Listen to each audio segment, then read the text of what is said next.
Hello and a very warm welcome. My name's David Roth from WPP, and it's an absolute pleasure to welcome you to Follow the Sun, 24 hours of broadcasting right across the world to celebrate the launch of the WPP BAV Best Country Study for 2021, done in conjunction with US News and the Wharton Business School. It's a pleasure to have you join us for this section. Of course, this broadcast is going to be right across the world. We're starting in Australia and New Zealand, and we'll be ending at the end of the 24-hour period in the USA. Well, we've got an absolutely packed broadcast today, and I'd like to start off by introducing Mike Sussman from BAV. Mike has been the brainchild behind the Best Country Studies for many years, and there's nobody better to put the Best Country Study into context. Over to you, Mike. Thank you, David. We're really excited about the launch of the 2021 Best Countries study. It's the most comprehensive study of the power of nation brands. We've been doing this for 6 years, covering countries that represent 95% of the global GDP and about 75% of the world's population. So an amazing coverage. This year, we're looking at 78 countries. We spoke to over 17,000 business decision makers, citizens, and elites around the world. And we've ranked countries on a battery of metrics, including 26 key rankings that we'll talk about throughout this report and throughout the app. One thing we've seen over time is the shifting impact of soft power. It's becoming more and more important to driving the power of a country, while hard power, like banks and tanks, as we call it, the more traditional power, is becoming less impactful on the success of a nation. When we think about the power of a nation, we think about 10 key dimensions, and you can look at each of these ranks and how a country does on these things, from entrepreneurship to cultural influence to quality of life. We've introduced 2 new ones that are becoming more and more important today in these changing dynamics of culture. One of those is how socially purposeful is a nation. And the second is how agile is a nation, how responsive it is to things, particularly during a COVID era. And both of those dimensions are extremely important in driving the GDP and the success of a nation. Agile nations are seen as 3 times more likely to be a better job market. They're rated 3.2 times more likely as being economically influential. They are more connected to the rest of the world. So agile nations are doing something to resonate with people globally. Really important to mention, and it's the biggest driver now of GDP. And that's something that the nations need to be more and more of today. So when you think about agility, the top nations around the world this year are USA, number 1 in terms of being an agile country, followed by Australia, and in 3rd place is Canada. We continue to see the rising power of purpose, not just for brands, but also for nations. In fact, purposeful nations are 57% more likely to be considered for tourism, 55% more likely to be considered as a place to do business. So it's important to be seen as a purposeful and socially responsible country. Number 1 on this purposeful dimension is Canada, followed by Denmark, and in 3rd place is New Zealand out of 78. So pretty impressive, pretty strong dimensions, very important. We also see the power and impact of brands that resonate from countries. In fact, 79.5% of citizens say that consumer brands play an important role in defining a country's culture. So there's a strong relationship between the brands and the nation. We also see that 78.6% of citizens say that the country a product is made in impacts their preference for a brand. So you can see that interplay between brand and country and how important it is today. And we started measuring the power of what does it mean to be made in a specific country. What does made in America mean, and made in China? And we can rank the power of these nations in terms of their exports. So, for instance, Germany ranks number 1 in terms of the country you'd want to buy an automobile from. They also dominate on pharmaceuticals and beer. So you can see a little bit of a balanced power of that nation. Italy is number 1 on fashion. So that's the top brand for when you're thinking about buying fashion brands. France owns cosmetics. In terms of the best countries for real estate, Canada ranks number 1, followed by the United States and then France.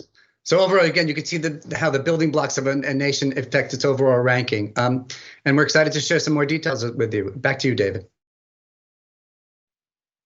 Well, now it's time to get an overview of the key insights from the 2021 study on a global perspective. And who better to do that for us than Professor David Ribstein from Wharton University. Professor Ribstein has been our partner in this study since it started, and his unique understanding and unique perspective of countries, of brands, and what's driving GDP growth is unrivaled. So let's hear from David now. Hello, I'm Dave Ribstein. I'm a marketing professor at the Wharton School at the University of Pennsylvania. I've been involved with the Best Country Study since its inception. This year has been a different year. It's been a transformational year. There's been many things that have affected how we view countries and how we live our particular lives. First and foremost, obviously, we've had to deal with the COVID-19 and the tragic loss of millions of lives all around the world. Accompanying this has been the huge impact on economies of various different countries, leading to an overall global recession. Some countries have handled the pandemic well, such as South Korea and Taiwan and several others, whereas other countries have not handled it nearly as well. Accompanying this pandemic has been the subsequent vaccine distribution. And this has required acquisition of vaccines as well as some form of equitable distribution of those. Perhaps Israel has been the country that has done the best at it. There are others that are catching up, but there are other countries that are still struggling today with trying to manage the vaccine distribution. A third major thing that's been happening this year has been the Black Lives movement that originated in the United States and has found it in various other countries all around the world. Climate impact has been a major event that's happened in various different countries. Perhaps most notable are the brush fires that happened in Australia.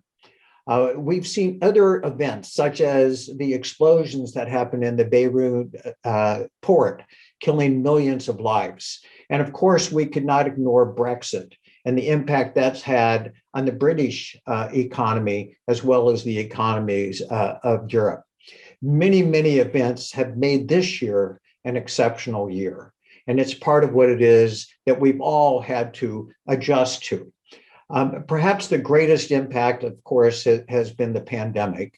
And what we have witnessed as individuals is we see that how we buy and where we shop, that's changed.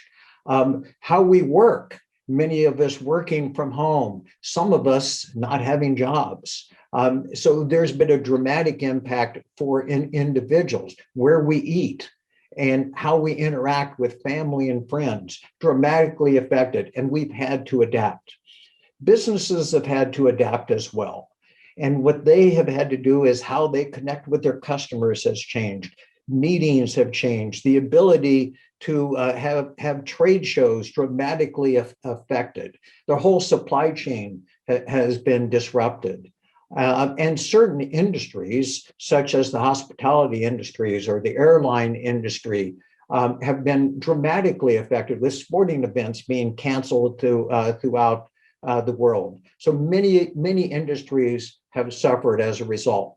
And when I've talked to business leaders, almost inevitably, what it is that they tell me is they've needed to be agile.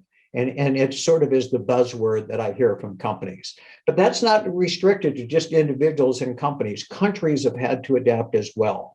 And what it is that we have seen is we see, obviously, trying to get the healthcare systems up to speed and handling with this medical crisis that we've got.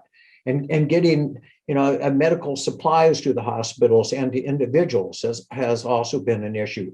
But trying to cope with the unemployment levels and trying to deal with that and supporting the local governments has been a major issue for countries all around the world. And what countries have had to do they've had to adapt as well. Well, we too at the Best Country Study have had to go through our own adaptations. We've added 13 new attributes that we use for evaluating countries, and we have taken one of the previous dimensions, that of citizenship, and we have morphed it into a dimension that we call social purpose. And what is social purpose? It has many of the dimensions that we had in citizenship, but it also includes dimensions such as human rights and racial equality and social justice and climate concern, that have all been attributes that now feed into the social purpose dimension. And we've added a new dimension. And this new dimension, this new overall factor is one of course, agility.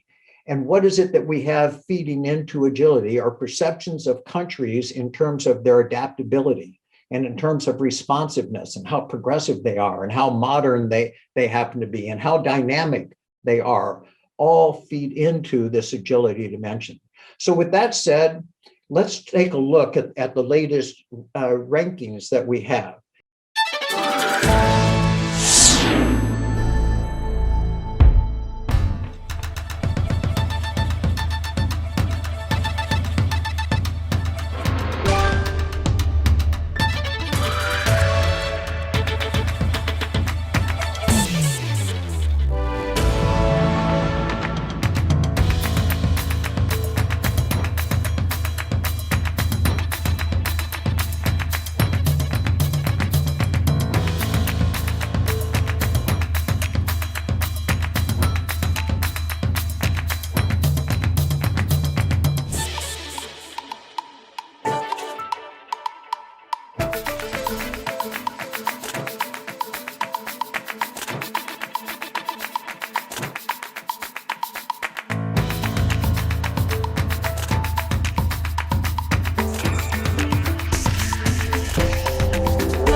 Hi everyone, I'm Leslie. I'm the head of strategy and new business at Mediacom in France.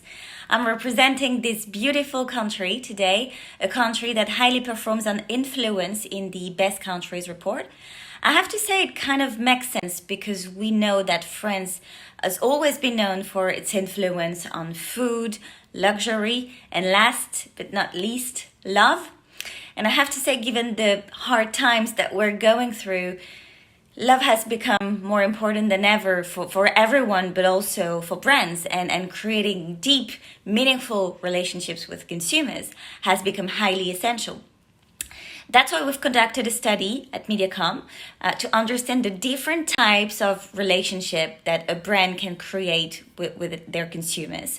And you'll see there are different type of relationships in the next video.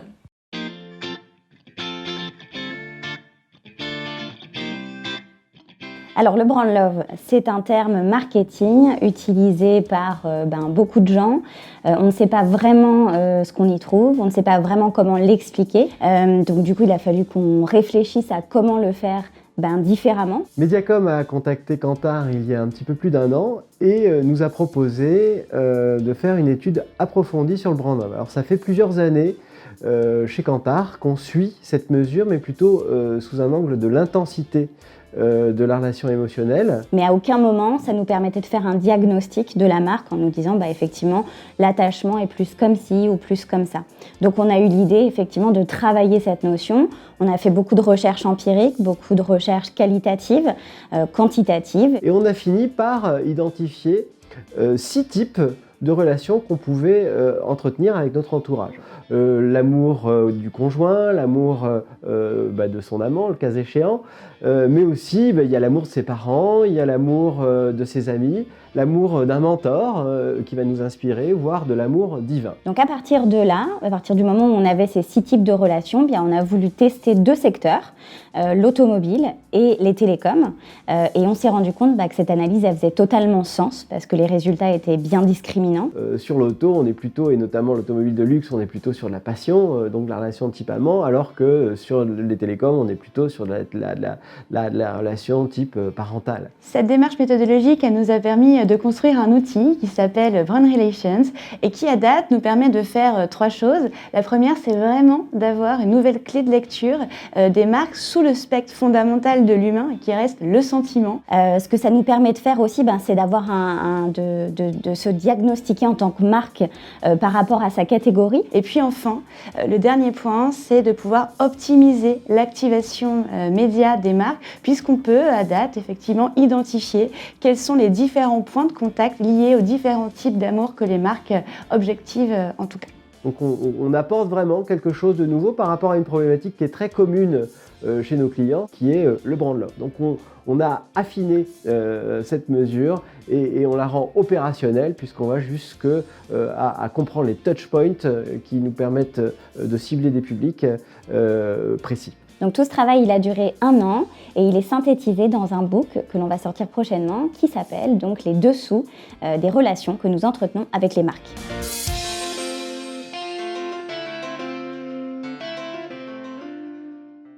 Again, I'm back. I hope you enjoyed learning a bit more on our brand relationship study. Now, I'm just going to give you an example of how, where, and when we've used the data. So last year, we needed to work on the launch for the new 208 of Peugeot.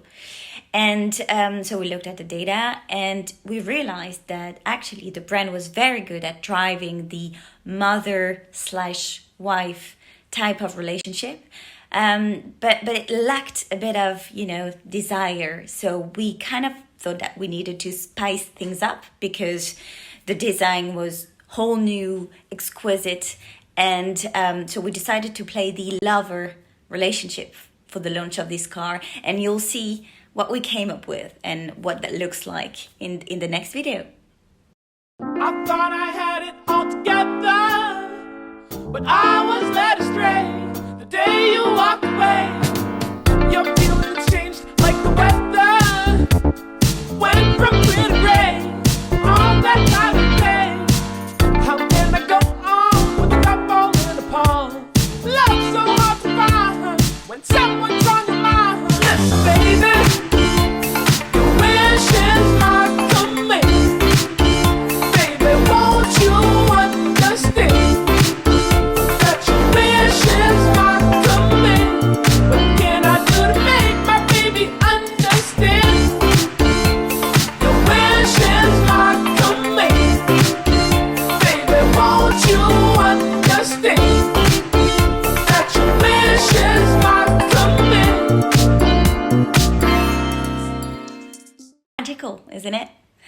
I hope you enjoyed watching it as much as we did enjoy realizing it. But yeah, it was just something incredible watching the 208 lighten up in the sky. So thanks a lot for watching. I hope you enjoyed discovering more about the brand relationship study, but also watching the video of the 208. And do not hesitate to get in touch with us. Would you like to discuss the topic a little bit further? We'll be happy. And have a nice day or have a nice evening, depending on where you're in the world. Bye.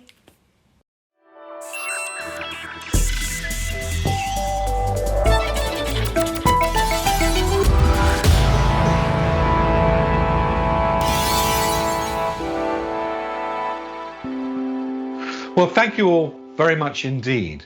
To celebrate this very special launch, we've created a very special app. It's a virtual reality experience where you can literally visit every single country that's featured in the 2021 study. Well, you can get it on your desktop, your laptop, your tablet, your mobile phone. All you need to do is just download it from the URL that's on the screen here. Enjoy, explore. It's full of interest and insights, and we'll be refreshing the content frequently over the course of the next few months. So please do go back frequently.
Earlier, I talked about the significance of countries being seen as brands.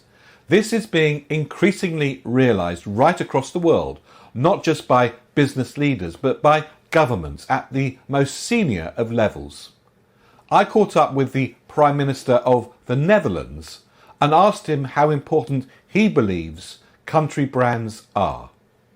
Mr. Prime Minister, what contribution do you think that retailing makes to the economy and society in general? So many. I mean, it is the biggest employer in the Netherlands. 900,000 people are somehow connected to the retail sector, so it is huge in its economic impact. That means that many people, in many cases young people, start their working life experiences in the retail sector. It is also a place where you can learn how to be more entrepreneurial and how to start your own business. It is a sector in our economy which is very much focused on innovation and disruptive innovation. It is very much connected to the modern economy, to the internet, to online shopping.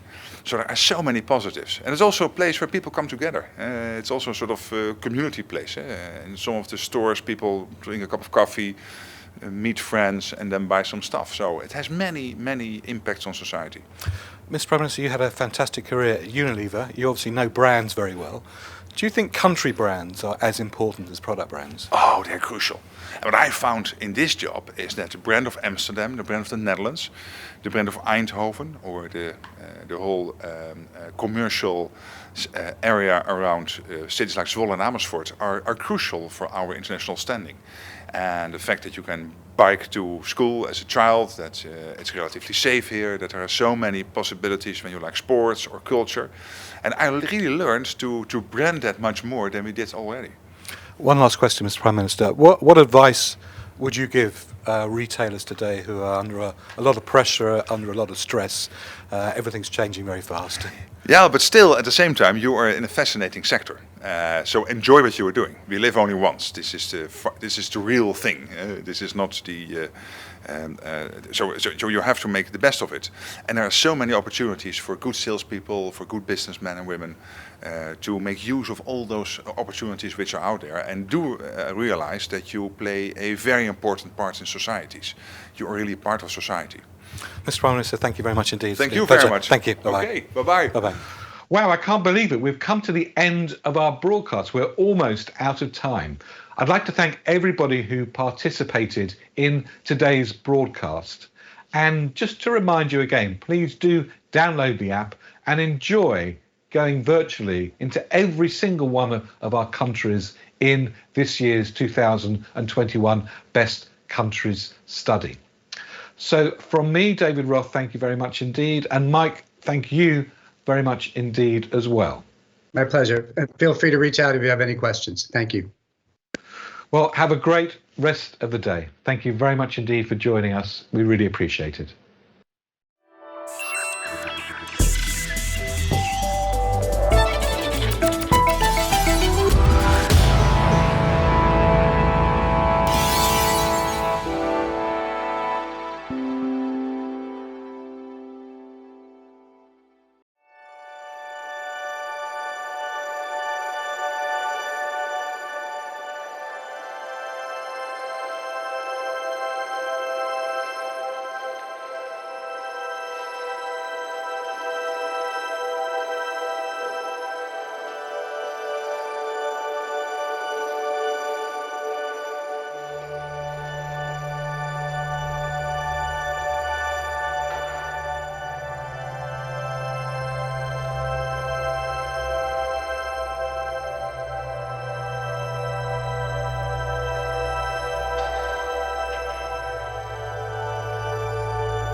you.